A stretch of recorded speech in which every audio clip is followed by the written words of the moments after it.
wassalatu wassalamu ala Rasulillah Muhammad ibn Abdillah wa ala alihi wa sahbihi wa mawalah wa man tabi'a sunnata wa jama'atan min yaumina hadza ila yaumin nahdha, amma ba'du.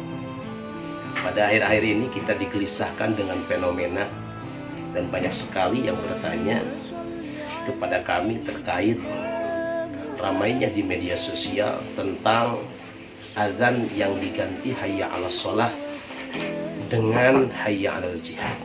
Apakah hal tersebut diperbolehkan?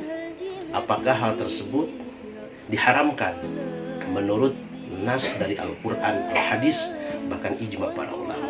Kita kupas sedikit, kita lihat dalam kitab Ittafaqash Syafi'iyyatu ala anna nidaa bihayya 'ala khairil amal makruh.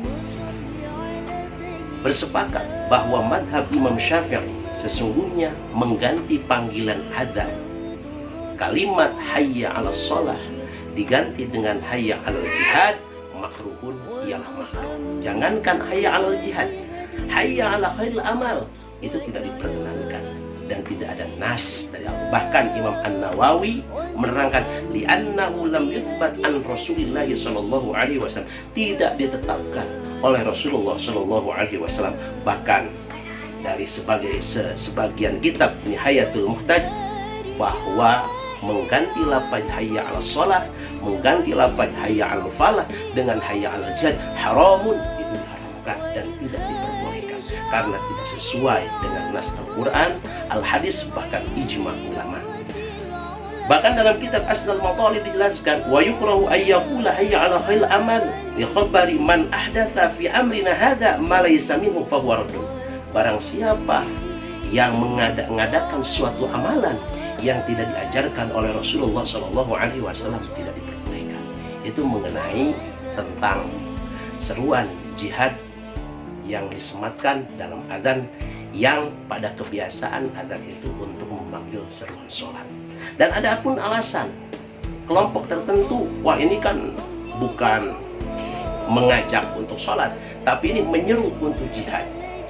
Bahkan kita ambil dalam kitab Qomitubiyah, syarah kitab Syu'bul Iman, menurut Imam An-Nawawi apa yang dimaksud dengan jihad? Yang dimaksud dengan jihad badlul juhdi fi qitalil kufar, ialah mencurahkan, mengerahkan segenap kesungguhan kita fi qitalil kufari, untuk menyerang orang-orang kafir. Apakah orang kafir seluruhnya harus dibunuh? Tidak. Bahkan para ulama membagi kafir itu menjadi 4 kategori.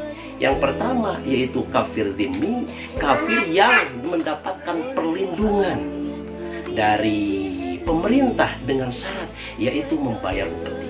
Yang kedua yaitu ada kafir mu'ahad. Yang ketiga ada kafir musta'man. Yang keempat ada kafir harbi. Mana yang boleh diperangi, mana yang boleh dibunuh? Ialah jihad untuk melawan orang-orang kafir harbi yang jelas-jelas menyerang dan membunuh orang-orang Islam. Apakah di Indonesia orang-orang yang non-muslim, orang-orang kafir ialah dikategorikan kafir harbi? Tidak. Indonesia adalah negara Darussalam, negara yang aman, Darul Aman, negara yang sentosa, yang menjunjung tinggi nilai-nilai toleransi, yang menjauhkan segala perbedaan, yang diusung dalam Pancasila, kemudian yang diusung dalam Bhinneka Tunggal Ika. Walaupun berbeda-beda tapi tetap satu kesatuan.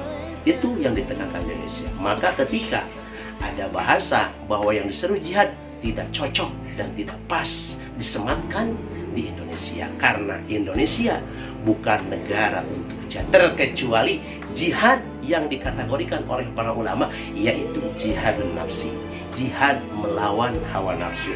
Bahkan Rasulullah Shallallahu Alaihi Wasallam pernah bersabda ketika Rasulullah pulang setelah melakukan perang Badar, roja'na minal jihadil asghar ila jihadil akbar.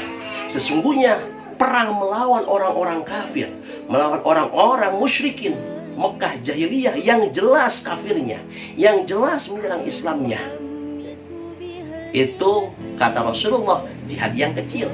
Jihad yang sesungguhnya, jihad yang besar, jihadul akbar, ialah jihadun nafsi, jihad melawan hawa nafsu. melawan hawa nafsu dari perkataan-perkataan kotor, melawan hawa nafsu dari syahwat-syahwat yang menjerumuskan kita ke dalam jurang dosa, menjerumuskan kita ke dalam jurang pertikaian, perdebatan, dan sebagainya. Bahkan tindakan provokasi ialah salah satu jihad. Mencegah tindakan provokasi adalah salah satu jihad. Maka oleh sebab itu kita menekankan kembali kepada masyarakat agar kita tidak terprovokasi dan jangan mengikuti sesuatu yang tidak ada nas dalam Al-Quran. Karena apa?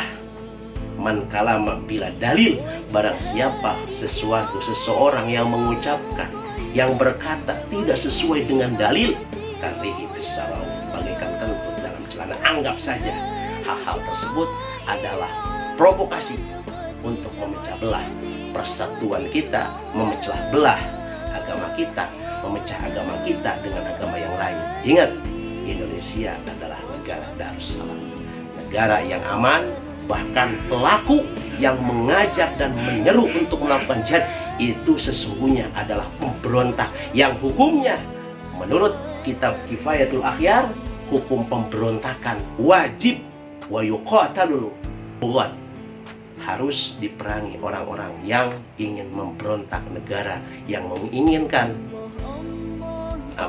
menentang pemerintah yang sah. Itu dari kami. Wallahul muwaffiq ila aqwamit thoriq. Wassalamualaikum warahmatullahi